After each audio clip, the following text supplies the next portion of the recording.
So we left off on page 248, so let's take off there. Page 248.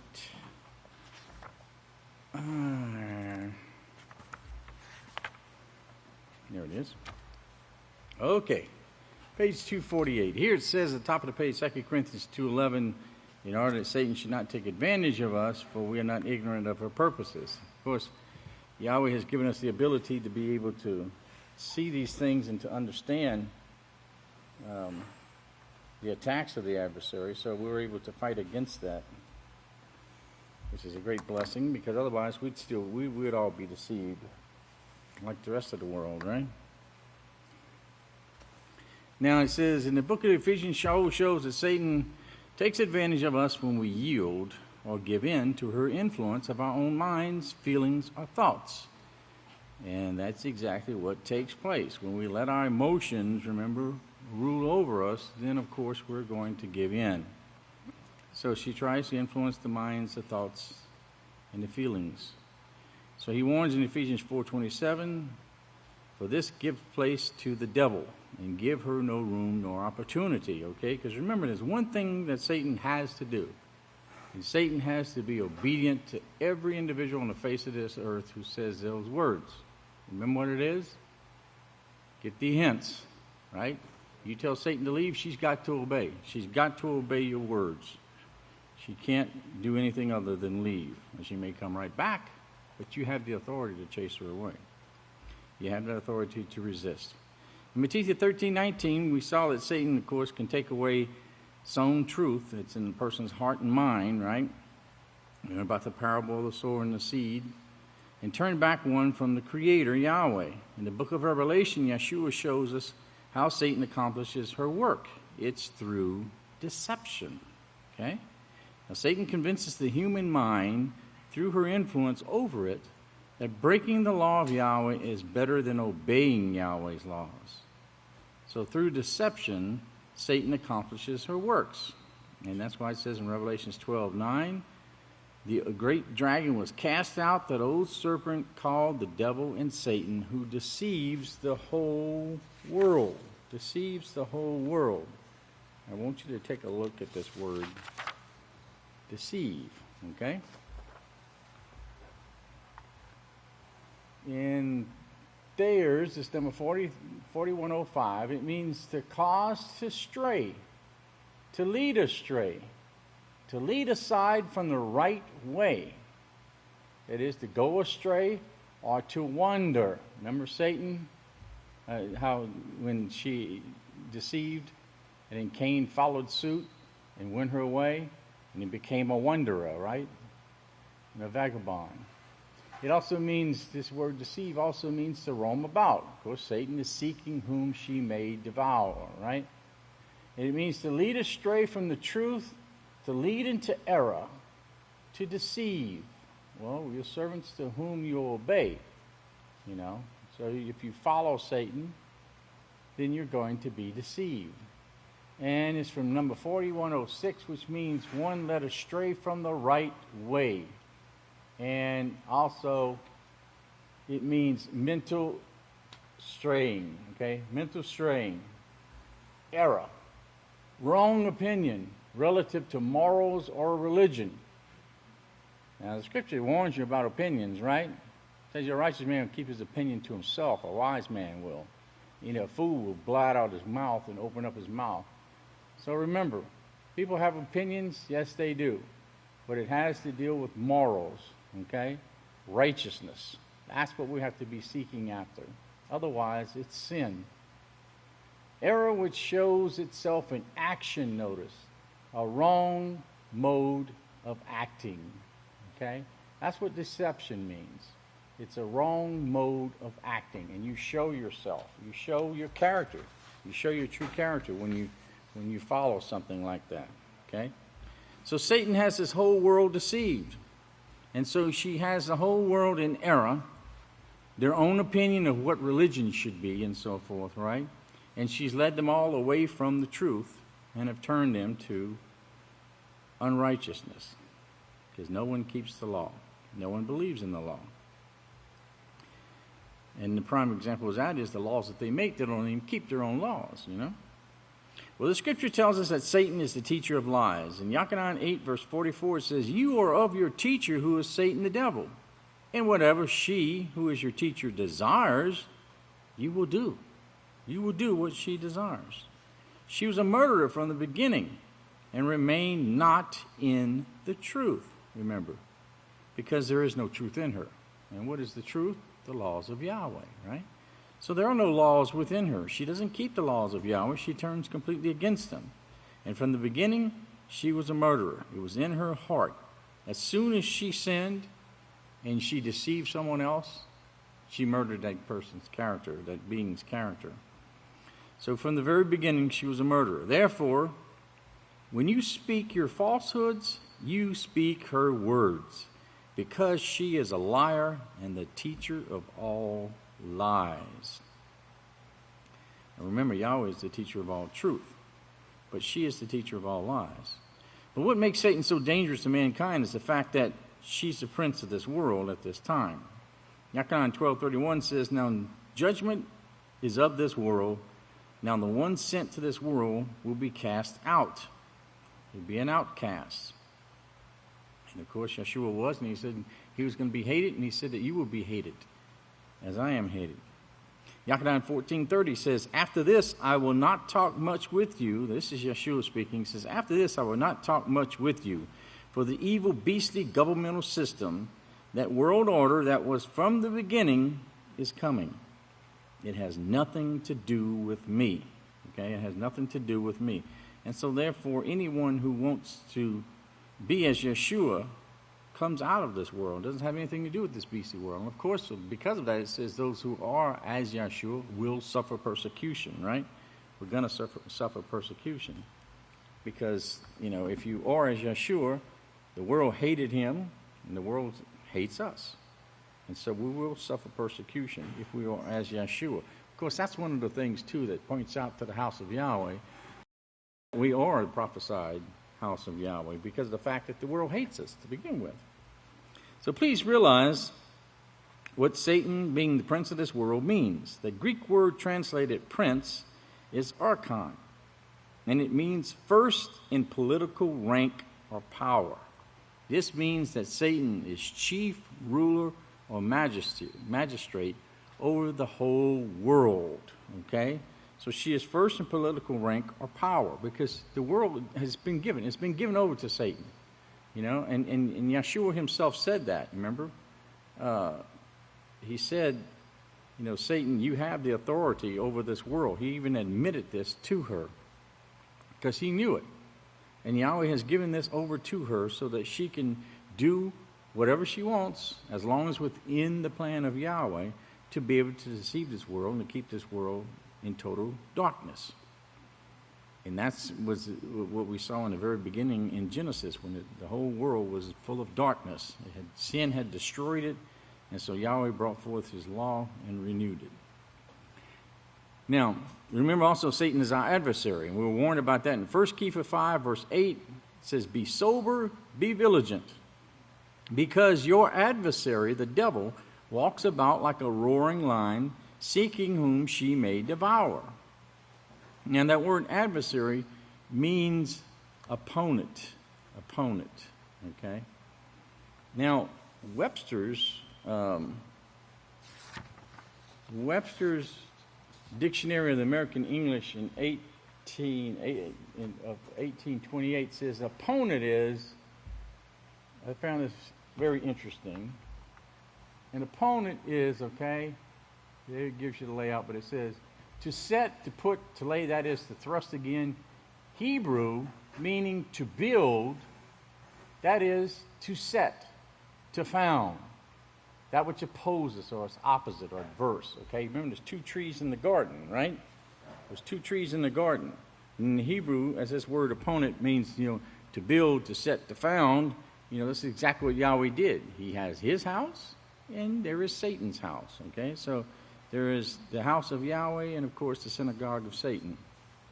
Now, Satan is the adversary and she is the opponent. So since Satan is our greatest opponent, She's our arch enemy, okay? She's the greatest enemy we possibly have.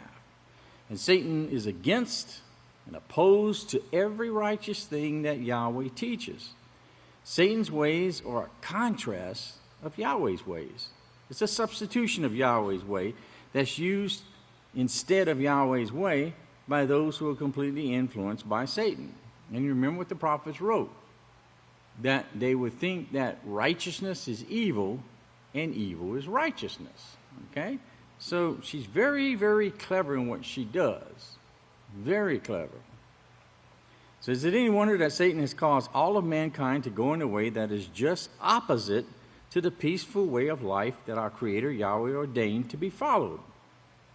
Is it any wonder that man's Satan-influenced mind, yielding to the adversary, has brought him only sickness, suffering, misery, and death? You know, because that's what the world follows.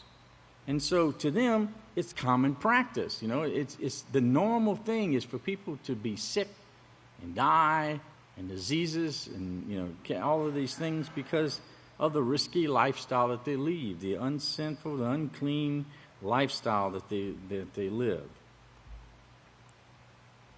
So is it any wonder that man's Satan-influenced mind, yielding to the adversary, has brought only sickness, suffering, misery, and death? Well, if you believe what the Bible says, you will believe that Satan is the deceiver and has deceived this whole world. Revelations 12:9, again, it says that old serpent called the devil and Satan, who deceives the whole world. Okay, it's called the whole world to wander, caused the whole world to go astray and to roam about, away from the laws of Yahweh. Okay. So if you look around the world events taking place in every part of this planet, you'll see what Satan's influence has brought to mankind. You can't escape it. You know, it's everywhere. You can see the influence of Satan in everything that takes place around the world. Therefore, for Yahweh to teach all of mankind how to have lasting peace, notice, lasting peace, not this subtle thing where they say, oh, peace, peace, you know, we have peace, yeah, you know, and then 2 months later or years later, they're back at war again with one another because they disagree.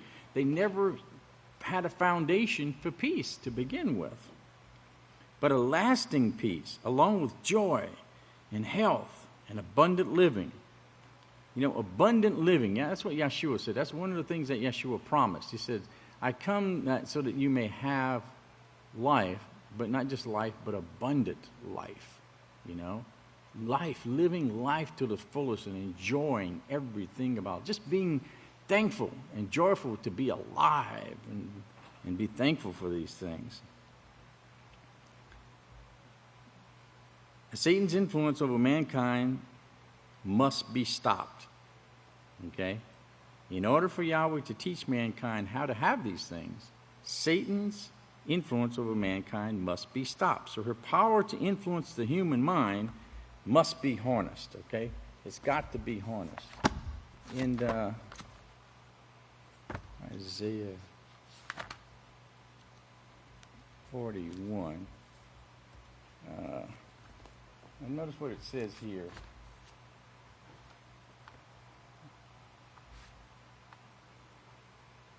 Verse 21, it says, present your cause, says Yahweh. Bring forth your strong reason, says the mighty one of Yaakov, okay? Let them who worship gods bring them forth and show us what will take place. Can they foretell the future? Let them show the former things, what they were, so we may consider them and know the latter end of them, or declare to us things to come. Show the things that are to come hereafter, so we may know that you are capable gods, the Elohim. Yes, do righteousness or do evil, so we may be dismayed and behold it together. Behold, you are nothing, and your work is nothing. An abomination are those who choose you. Okay? So the gods are worthless. The gods are powerless. The gods are nothing in the eyes of Yahweh. You know, they're just here to do his will, to bring about deception to mankind. But this is why the gods can't touch us. Okay? This is why we have power and authority over Satan in those areas, and Yahweh keeps watch over his house. Now, at a time in our futures, after Satan has brought a remnant of humanity to the point where life could exist, where no life could exist upon earth, after mankind has learned what following Satan will bring upon them, after this lesson has been enforced with human suffering and death at a magnitude not to be forgotten. You know, this what we're going to see, brothers, is something that I ain't going to forget. We're not going to forget the horrors that we're fixing to see come upon this earth. Okay, it's going to be like no other time that mankind has ever faced. There's going to be human suffering and death at a magnitude not to be forgotten. Then Satan's influence will be stopped for the next 1,000 years. Now, Satan is going to be bound, as it says here, at the end of the battle of the great day of Yahweh, which is the end of mankind's rule upon this earth. Yahweh will bound Satan, okay? And Satan's influence upon mankind will be completely stopped, okay? It will be completely stopped. You remember what it says in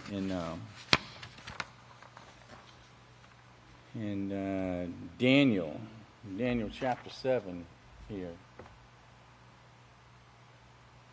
It says, let the Ancient of Days, and until the Ancient of Days came, and judgment was given to the saints of Yahweh. And the time came that the saints possessed the kingdom. And this is what he said. The fourth beast will be the fourth kingdom upon the earth, which was different from all other kingdoms, and they will devour the whole earth, and tread it down, and break it in pieces. And he will speak those great words against Yahweh, and will wear out or mentally attack. Remember the word deceive? See that? Mental strain. Okay? Mentally attack. Cause someone to fall away. The saints of Yahweh. But the judgment will sit, and they will take away his government to consume and to destroy it completely.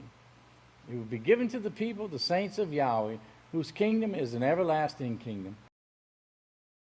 And all governments will serve and obey him. All governments, okay? So all governments, and there's not going to be anyone left. No one left. No other government on the face of this earth is going to be allowed to rule by their own ruling, by their own laws. Satan is going to be bound, and all governments will now come underneath the house of Yahweh. So Satan's influence upon mankind will be completely stopped. Yahweh will then teach mankind the true way of peace, joy, health, and abundant living.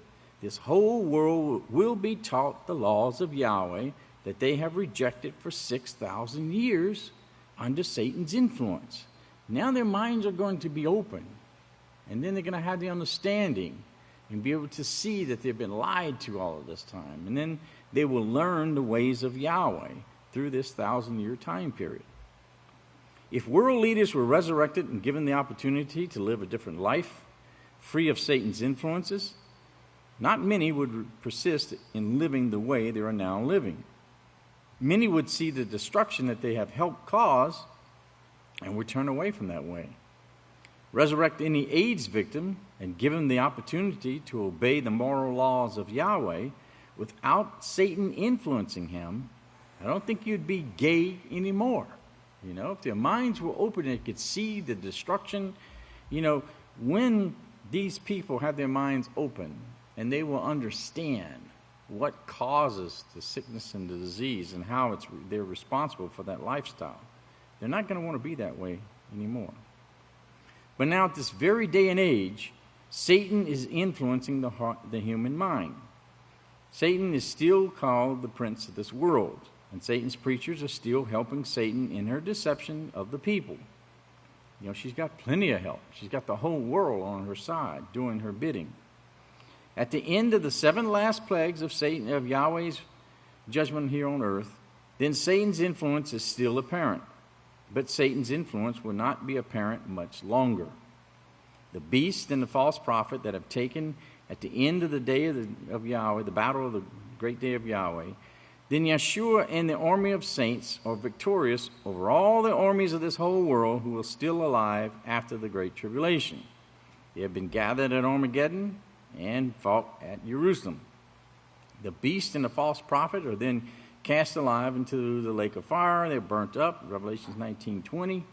And the armies of the whole world are completely destroyed from the face of this planet. Revelation 19:21. And the rest, the survivors of all the armies who fought against Jerusalem in this battle of the day of Yahweh, were slain with the sword that proceeds from the mouth of him who sat upon the horse, and all the fowls were filled with their flesh. Okay? So that's written in a way in which it sounds like as if it's something vengeful, but it's not. In other words, the teachings of the laws of Yahweh is going to open up their minds, and they're going to realize the error that they've done. Because Yahweh's plan with mankind learning war will be completed at this time. Okay? And all governments are allowed to complete their way of war, and that will be it. And it's going to show the ultimate result of rebellion against Yahweh's laws, because all war will have now ended at this time. Now, Satan, the devil, our adversary, is rendered powerless. Her influence on mankind has now come to an end for the next 1,000 years. Revelations 20, verses 1 through 3, and it says, And I saw a Malach come down from heaven, having the key to the bottomless pit and a great chain in his hand. Now remember, the Malach coming down from heaven is not the being just falling out of heaven. Okay, coming down from heaven shows the authority that this messenger brings. Okay, and the key to the bottomless pit and the great chain within his hand. That just simply shows the binding power and authority that will be given. And he lay hold on the dragon, that old serpent who is the devil and Satan, and bound her for 1,000 years. Okay, and this is when she's going to be powerless. And cast her into the bottomless pit, and shut her up, and set a seal upon her, that she should deceive the nations no more, until the 1,000 years would be finished, and after that she must be loosed a little season. Okay? Now that little season is that 100 years, the time period that people will be allowed to be able to grow and prove themselves to Yahweh, and of course be tempted by Satan. But notice, she deceives the nations no more until the 1,000 years were finished. Okay, it's going to take that amount of time, but she will be bound, and then she will have to be loosed. Now, Satan is sealed. Okay, that word "sealed," it means to. Satan is sealed. The word "seal" means to set. Let me get in there a little bit. Yeah, you can see it. It's number 4972. It means to set a seal upon, to mark with the seal, to seal for security. Okay, so remember, Yahweh knows those who are his, and we have the mark of Yahweh. But Satan will also be marked because she does belong to Yahweh. She is Satan's wife. No matter what she has done, he still has authority over her. In order to mark a person or a thing, in order to prove, confirm, or to attest a thing. Okay? So remember, Satan is sealed. And this is going to confirm, authenticate, place beyond doubt, to prove one's testimony to a person that he or she is what they profess to be. Okay? Now, in other words, what he's saying here, and with this word sealed, is that when Satan is sealed, she will be put away for those 1,000 years.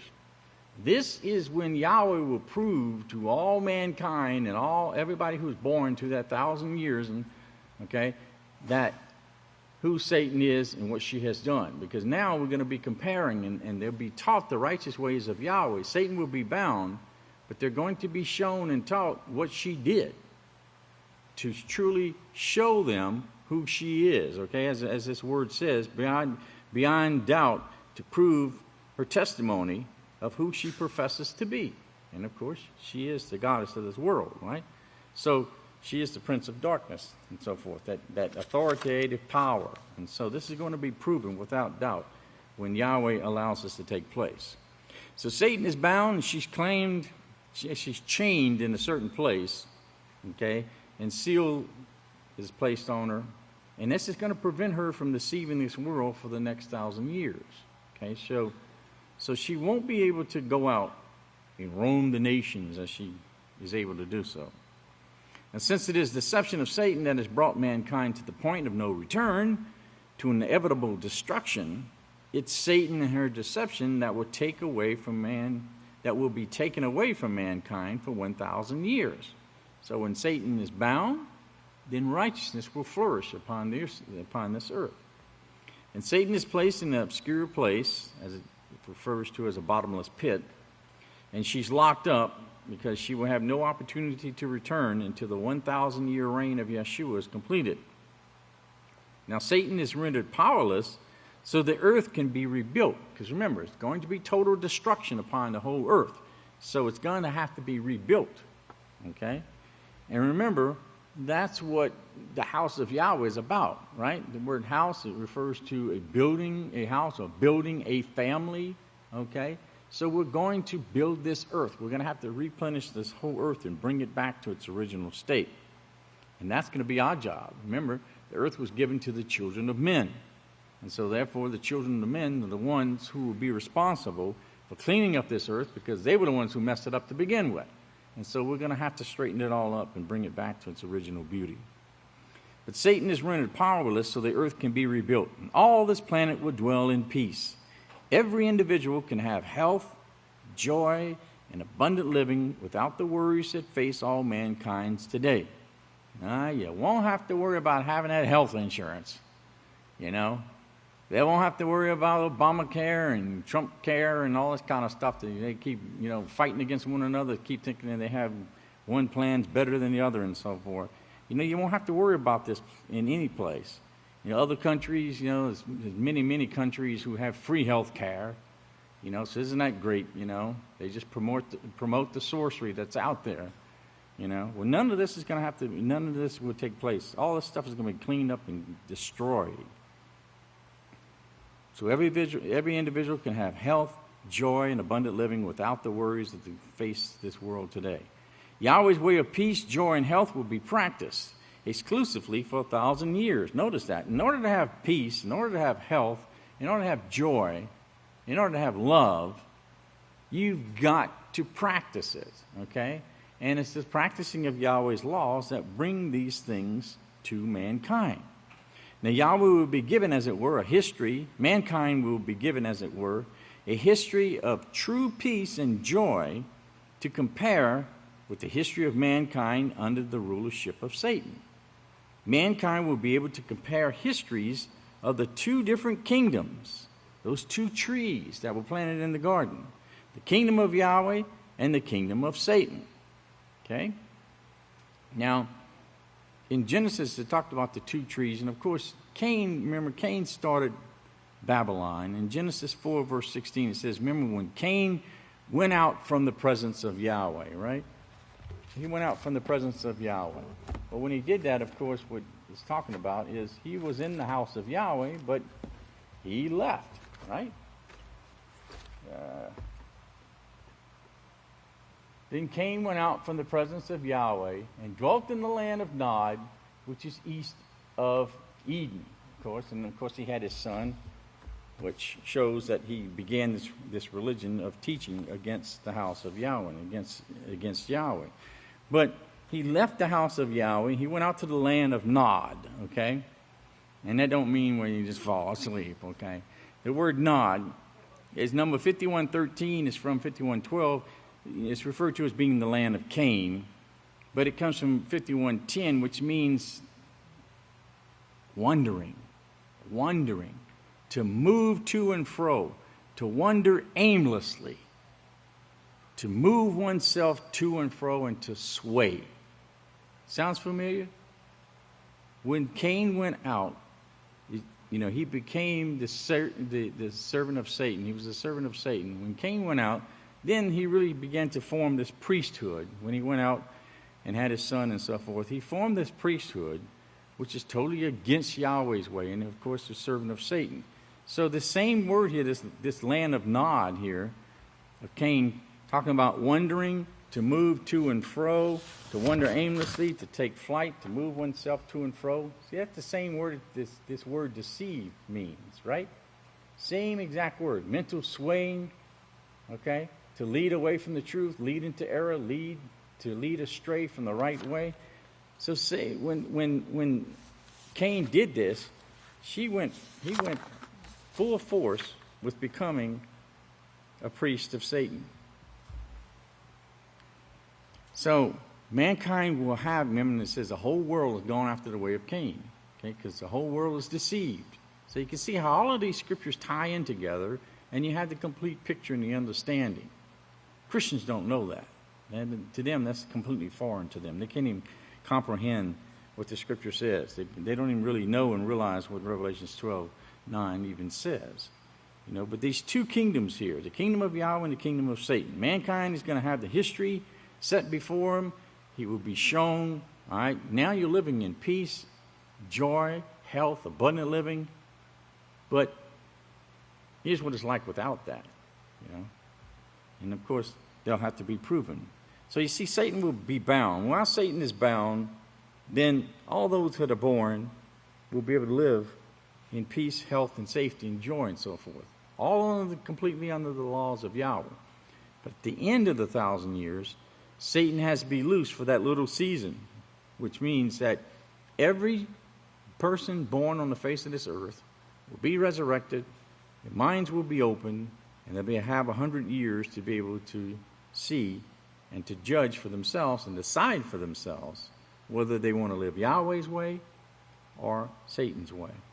Because you cannot be judged. Remember, it says right now in Kepha that the house of Yahweh is being judged, right? We are being judged now because we have minds of understanding and we have Satan on our tail, constantly trying to deceive us and cause us to sin.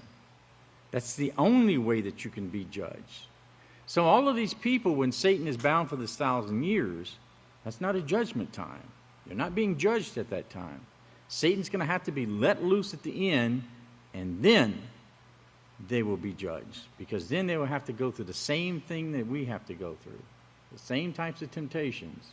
And then they will be worthy of being judged at that time. So the millennial reign here of truth. It says, the battle of the day of Yahweh has ended. The beast and the false prophet have been taken and killed, and Satan is safely bound and sealed. And so there's but a remnant of mankind still left alive on this planet. These are the ones who have gone through the fire of Yahweh's time of judgment here. In Zechariah 13, verses 8 and 9, it says, and in all the land, says Yahweh, 2 parts in it will be cut off and die, but the third will be left in it. And I will bring the third part through the fire of the battle of the day of Yahweh's judgment, and will refine them as silver is refined. And I will try them as gold is tried. They will call with my name, and I will hear them. I will say, it is my people. And they will say, Yahweh is my Father. Now, notice it talks about 2 parts, and the third will make it through. Okay, right now the estimated population of the earth is right around 7.5 billion people. Okay, if you take 7.5 and you divide that by 3, you get about 2.5 billion.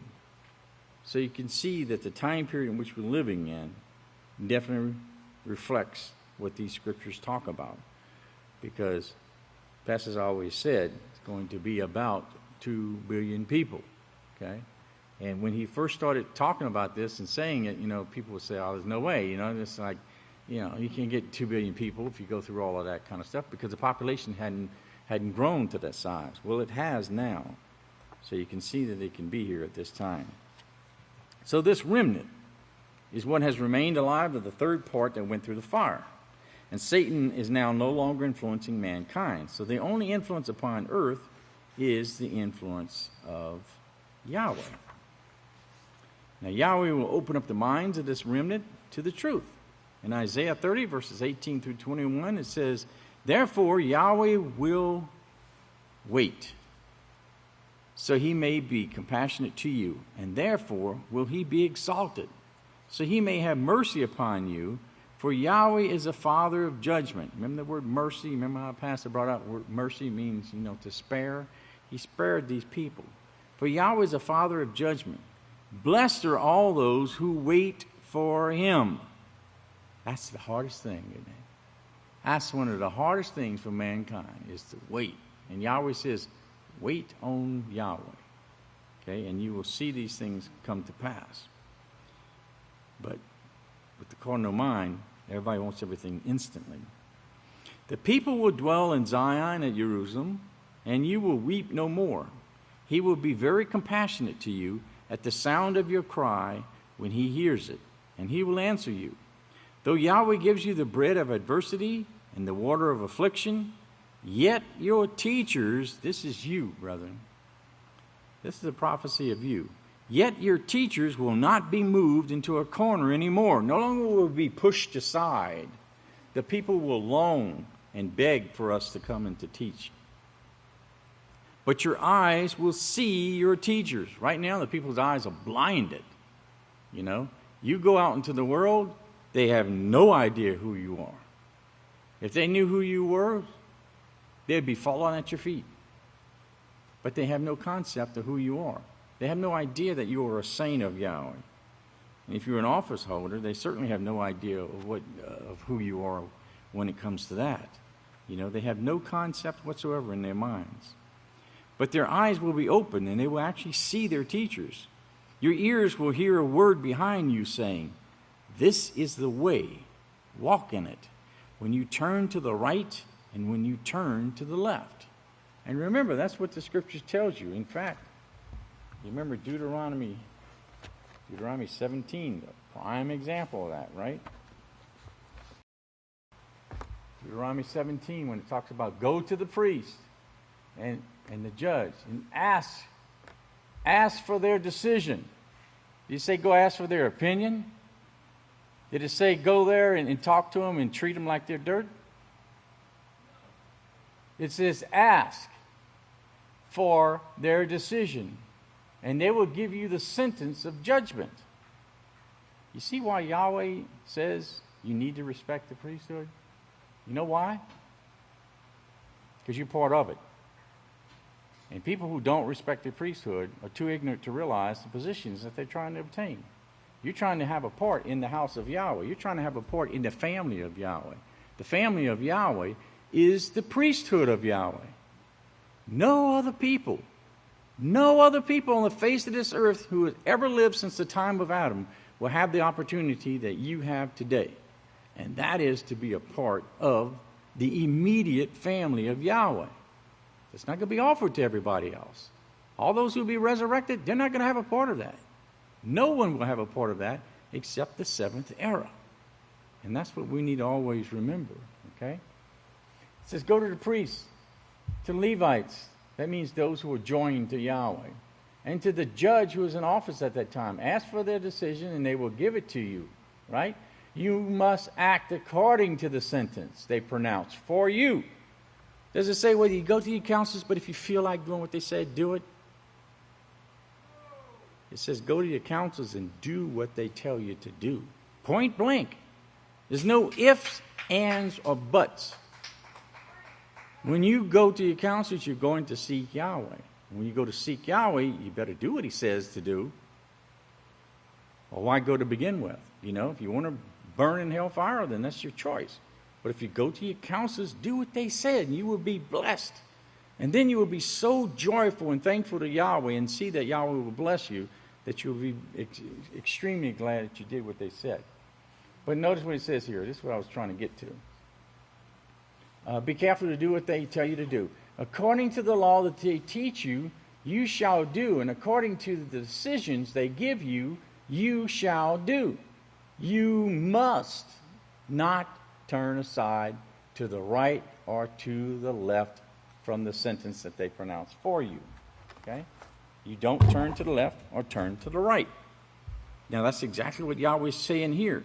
this is the position that you're going to have at this time in the millennial. You're going to be their teacher.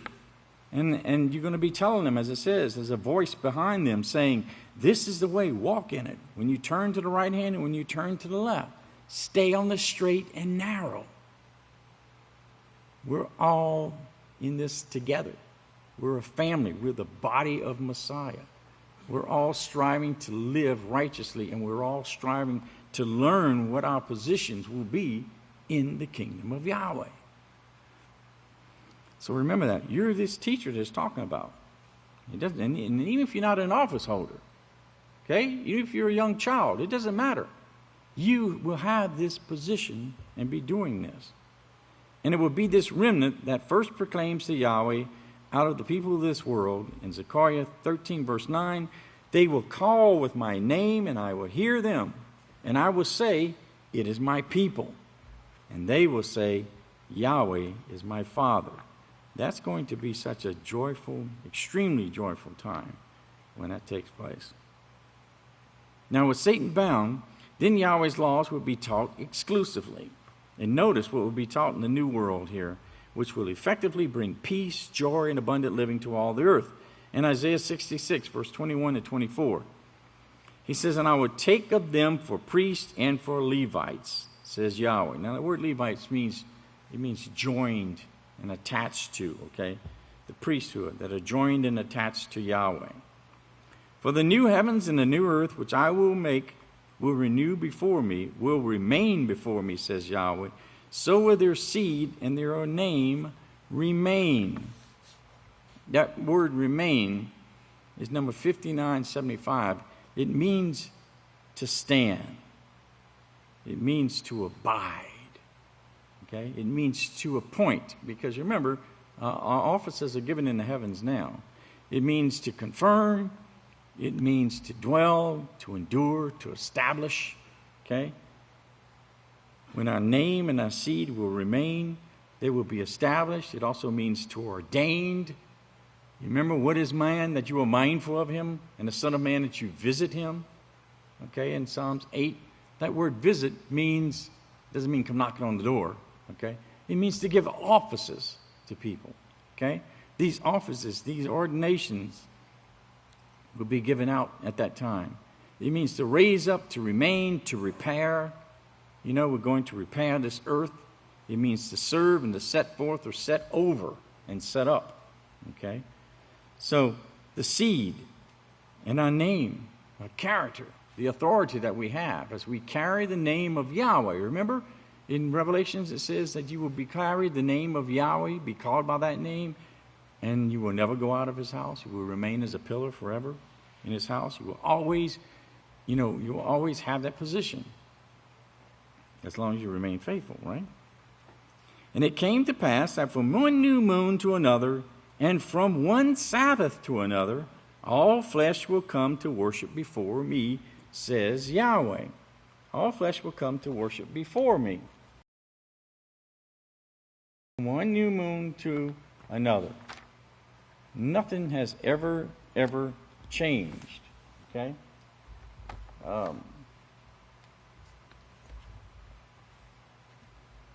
And notice the contrast that Yahweh says. Here's in Isaiah 1, verses 14. Your new moons and your appointed feasts my soul hates. They are trouble to me. I am weary of bearing them. Now he was talking about their own new moons, their own feast days and so forth, okay? Not his own, but theirs. So when you spread forth your hands, I will hide my eyes from you.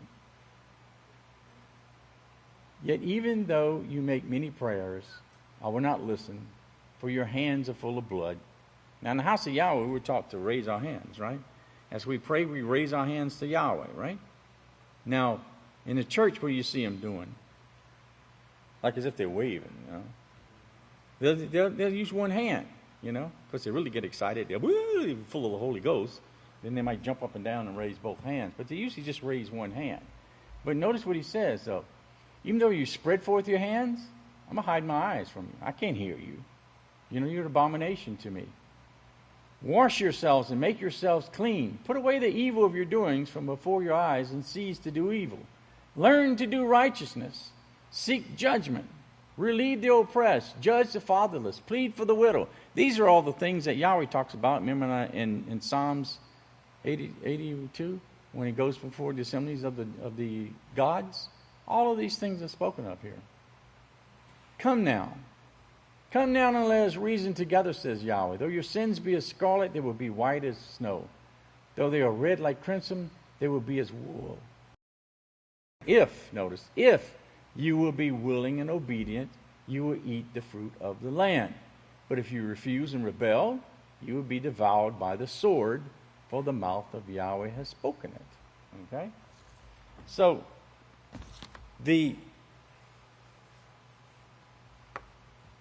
new moons and the Sabbaths that Yahweh talks about, he says is going to be forever. Because remember, you come before Yahweh on the Sabbath to learn of his ways. This is why when you speak to anybody out in the world, okay, and if you tell them anything, you know, the Christians like to say that they witness to people, you know. Well, with Yahweh's people, there's two things, and only two things, that you need to say to them. Tell them the name of Yahweh. Tell them about the Sabbath. That's it. Because if they can understand the name of Yahweh and can accept that, then they'll realize that the seventh-day Sabbath is the time when they come before Yahweh to learn more about him. And that's why you have the assemblies on the Sabbath for people to come and worship here at Yahweh's house. Okay? And that's it. Anything else is over their head, and they'll have no comprehension, they'll have no understanding at all. And that's why they think we're crazy, because sometimes the zeal of people gets a little out of hand, and people try and teach people things that they can't comprehend. But notice here in verses 14, he says, And Yahweh said, Let there be lights in the expanse, or that's the firmament of the heavens, to separate the day from the night, and let them be as signs. They're signs to mark the feast, and they're for days, and they're for years. The days, the Sabbath days, the new moon day, and for years, the sabbatical years, the jubilee years, right? And let them be lights in the expanse of the sky to give light on the earth. And it was so. It was so. In other words, when it says it was so, the law went forth, and it was commanded, and it stood fast.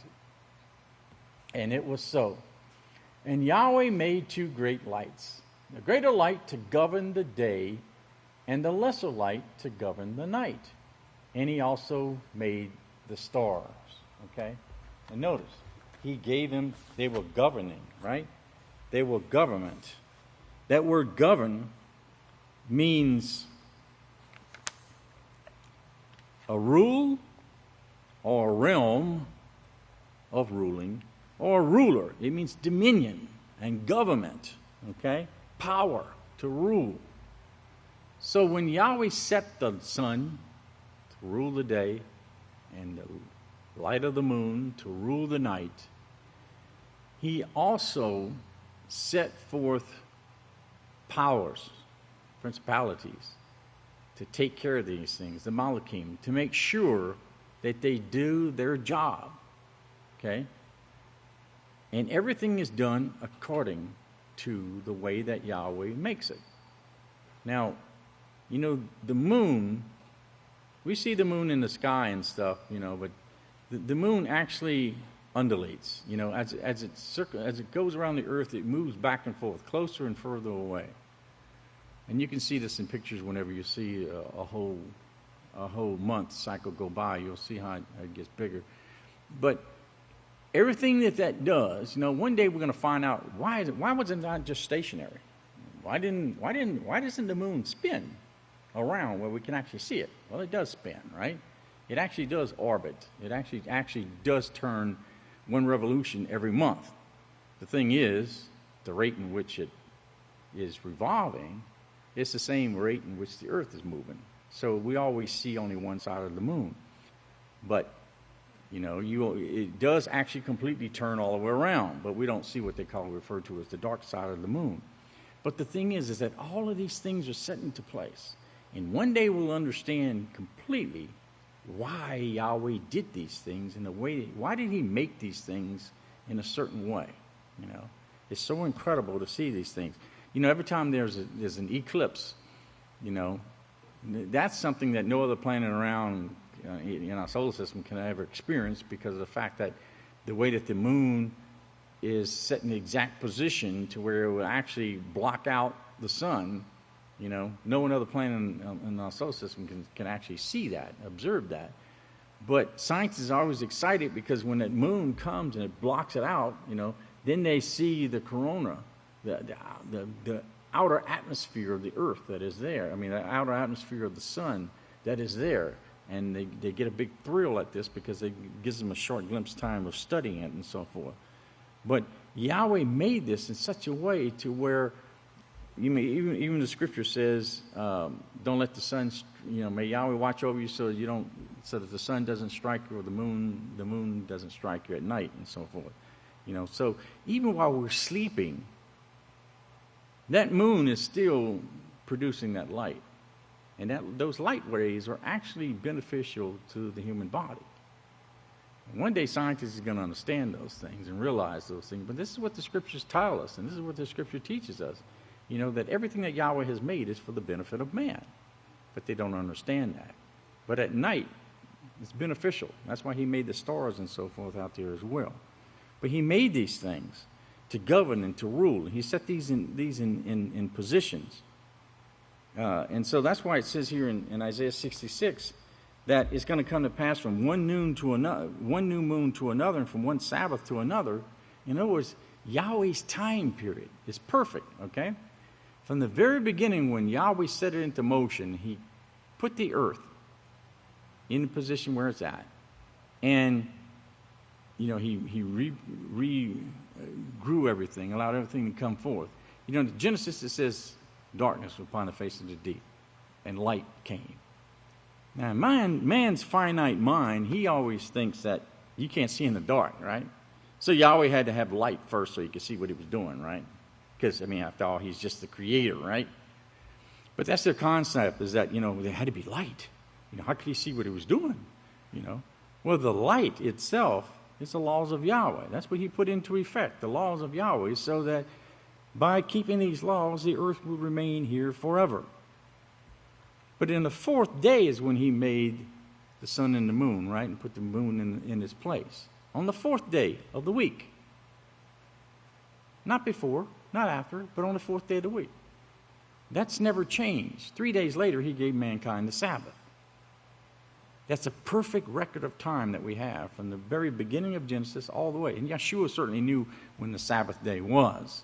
You know, he kept it, and he kept it perfectly. So we've had a complete record of time that has never changed. And that's what it's talking about here when it says, too, from one Sabbath, from one new moon to another, from one Sabbath to another, everyone will come to worship and to keep these feasts that we keep now. Yeah, that will never change. We will always be keeping the feast here on earth. This is the place where Yahweh says that we must come. That's the pretty cool thing about it. No matter where we're at in the universe, we're going to be coming to the earth to keep it. Okay, so he says, and they will go forth and look upon the carcasses of the men who have transgressed against me, for the worm shall not die, nor their fire be quenched, nor there be abhorrence to all flesh. That's just simply talking about the corner, just that's going to be upon the earth. Zechariah 14:16, and then it will come to pass that everyone who survives, notice, of all the nations which came against Jerusalem, will also go up from year to year to worship Yahweh of hosts by keeping the feast at the house of Yahweh. So everybody who survives, those 2 billion that are there, they will be coming to the house of Yahweh. And when others are resurrected, they will be coming to the house of Yahweh, and they will keep this forever.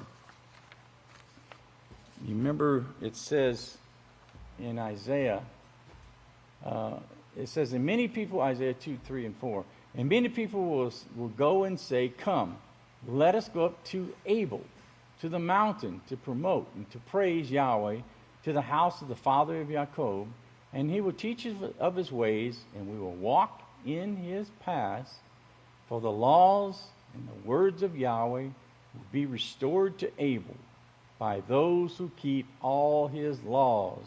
That's you. And who are taught by the priest who teaches peace. That's who? Pastor Israel. And he will judge among the nations, notice, and will rebuke many people. And they will beat their swords into plowshares, and their spears into pruning hooks. Nation will not lift up sword against nation, neither will they learn war anymore. That's why you're learning the peaceful solution, to teach these people, so that they can learn not to have war, how they can learn not to have conflicts, how they can learn to love their neighbor as themselves. And notice, he will judge the nations, okay? This priest who teaches peace is going to judge among the nations and will rebuke the people. And this is why he is the author of the peaceful solution. In Malachi 1:11 says, continue on here, for from the rising of the sun to the going down of the same, my name will be great among the Gentiles. In every place, incense will be offered to my name with a pure offering. For my name will be great among the Gentiles, says Yahweh of hosts. Remember that word Gentile just simply means an unbeliever, okay? An unbeliever. But remember, their minds are going to be open. And now they're going to know Yahweh, and they're going to cry out, as it says in Zechariah 13:9, they will call with my name, I will hear them, and they will say, we are your people. So notice in here, it continues, it says, if there shall be any of Satan's preachers left alive, of the people who have survived this Holocaust, who have previously came to you via television, radio, street corners, churches or assemblies, they will not even admit to their former occupations. They'll be so ashamed of it. Zechariah 13, verses 4 and 5.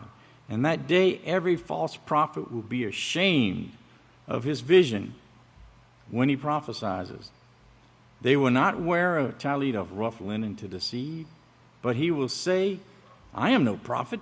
I am a husbandman. I'm a farmer. For a man taught me from my youth to keep cattle. So they're going to be ashamed. All of these preachers are going to be ashamed because they're going to realize, as it says in the prophet Jeremiah, the people will realize that our fathers have inherited nothing but lies. Nothing but lies. And when they realize that, then they're going to stand up and they're going to be as this is. They're going to be ashamed. For 1,000 years there will be none of Satan's preachers to say anymore, the laws were a burden, or the laws were nailed to a cross, or the laws are done away with. The laws of Yahweh will be enforced upon all nations, and no more then will man be allowed to go his own way, causing hurt to others. What mankind has rejected for 6,000 years will be the very thing which will now bring him complete joy and peace. Because now they're finally going to have their eyes open and they're going to know the laws of Yahweh and they're going to be taught the laws of Yahweh. Because that's our job, is to teach them these things.